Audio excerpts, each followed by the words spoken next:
Today, we're going to talk about a great spiritual paradox. This is a paradox. It's a mistaken belief in people's minds that trip so many of you up. I see this over and over and over again in the majority of people I meet who are spiritually inclined. You see, one of the biggest misnomers about spirituality is that to be truly spiritual, we should not be bothered about some of the aspects of the material world. We should not be bothered about money. We should not be bothered about power or fame. We simply need to go within. The paradox extends to say that to be truly spiritual, we shouldn't even have an ego. But this is actually dangerous.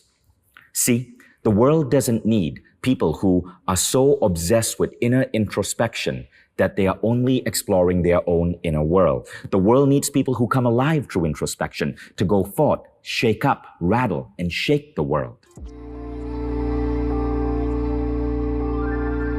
The spiritual paradox was best explained in a famous essay called Egolessness by the great philosopher and my friend, Ken Wilber. I'd like to read you a paragraph from this essay because it is essential to ensure that you are not stuck in this paradox. The typical person wants the spiritual sage to be less than a person, somehow devoid of all the messy, juicy, complex, pulsating, desiring, urging voices that drive most human beings. We expect our sages to be an absence of all that drives us, all the things that frighten us, confuse us, torment us, confound us. We want our sages to be untouched by them altogether. And that absence, that vacancy, that less than personal is what we often mean by egolessness. I see this all the time.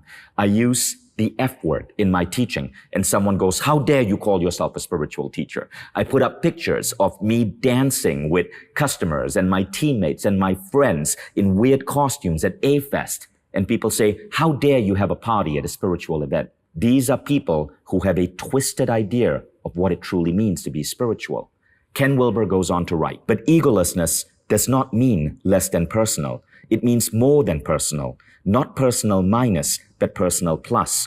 All the normal personal qualities plus some transpersonal ones. Think of all the great yogis, saints, and sages, from Moses to Christ to Padmasambhava. They were not feeble-mannered milquetoast, but fierce movers and shakers, from bullwhips in the temple to subduing entire countries. They rattled the world on its own terms, not in some pie-in-the-sky piety. Many of them instigated massive social revolutions that have continued for thousands of years." See what Ken Wilber was saying there? Is that these great spiritual sages, from Padmasambhava to Jesus, were not feeble. They were not passive. They moved forward with a fury and a desire to shake up the world. We think of them as being these noble people unplugged from reality. This is not true. They had in them the essence of the Buddha, the enlightened one, but also the badass. They knew their power to improve the world and they were not afraid to use it.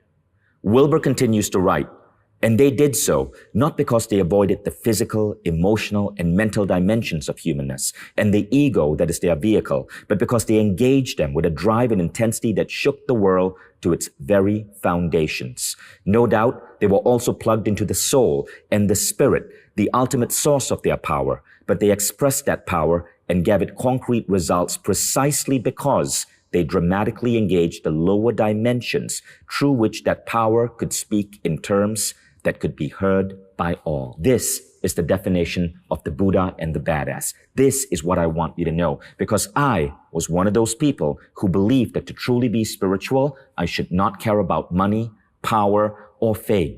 I was wrong, and I was diminishing myself, and I do not want you to do the same.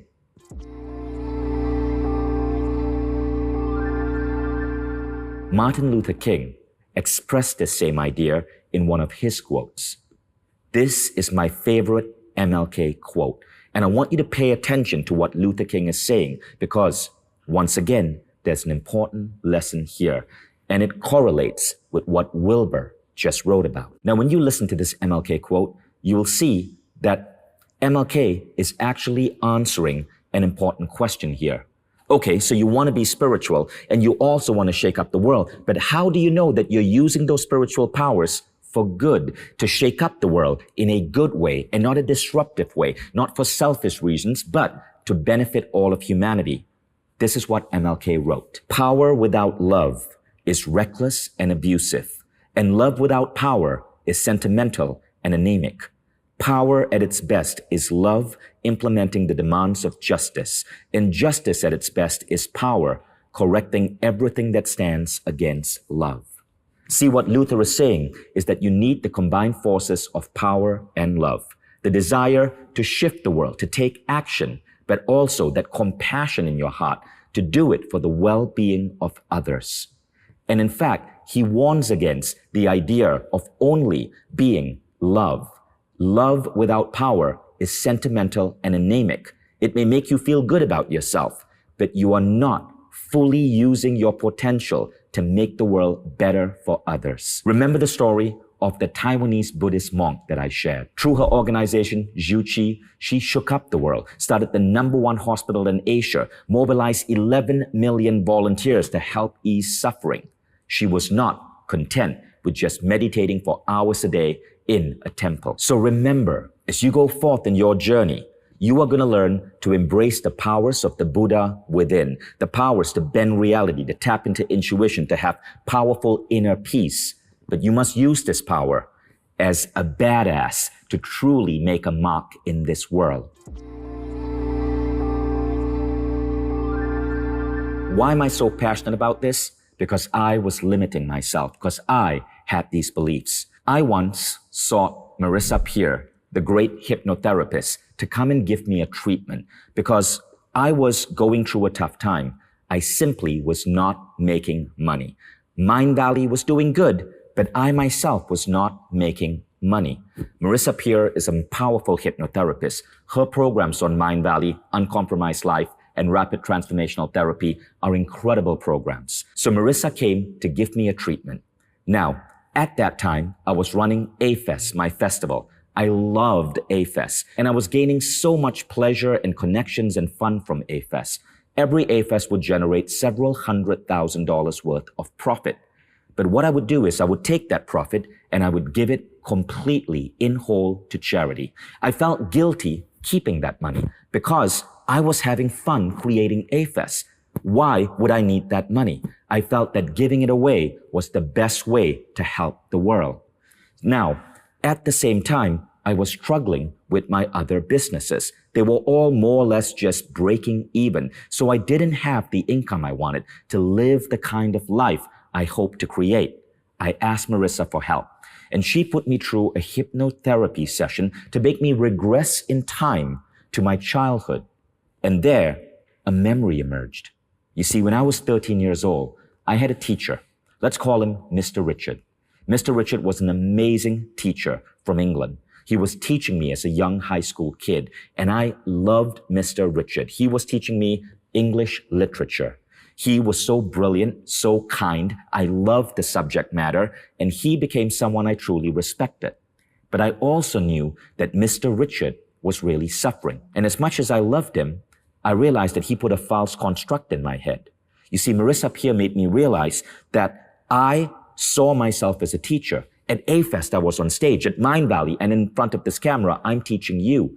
But that idea in my head had caused me to disrupt the way I viewed money. I felt guilty about money. I believed to be a great teacher, you mustn't earn money because it somehow corrupted your value system with wanting to impart knowledge. This is why I was giving away the profits from A-Fest. Now, there was nothing wrong with giving that away. It went to good charities like the X Prize Foundation. Now, when Marissa regressed me to this memory, I gained an understanding that I was limiting my growth, limiting my revenue, limiting my money because of this false belief. And instantly, within the next few months, the lid was blown off our potential. We were barely making money, but all of a sudden, we became profitable as a company. I suddenly had the revenue to invest in growing the business, and we grew and grew and grew. I decided that the profits from A-Fest, I would no longer give it to charity, but I would use it to fund education projects that could change the world. And we were able to start our big project, Mind Valley University.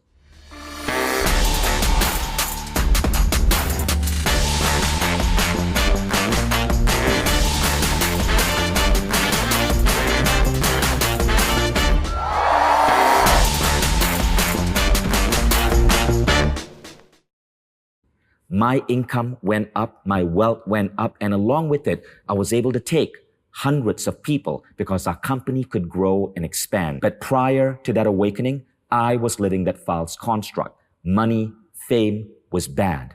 I had to be the humble, noble, isolated teacher who goes through suffering to truly be spiritual. I failed to understand that the Buddha and the badass are not two different things. The Buddha is the badass, and we must embrace the dual aspects of this nature to truly leave a mark on life. So my question to you is this.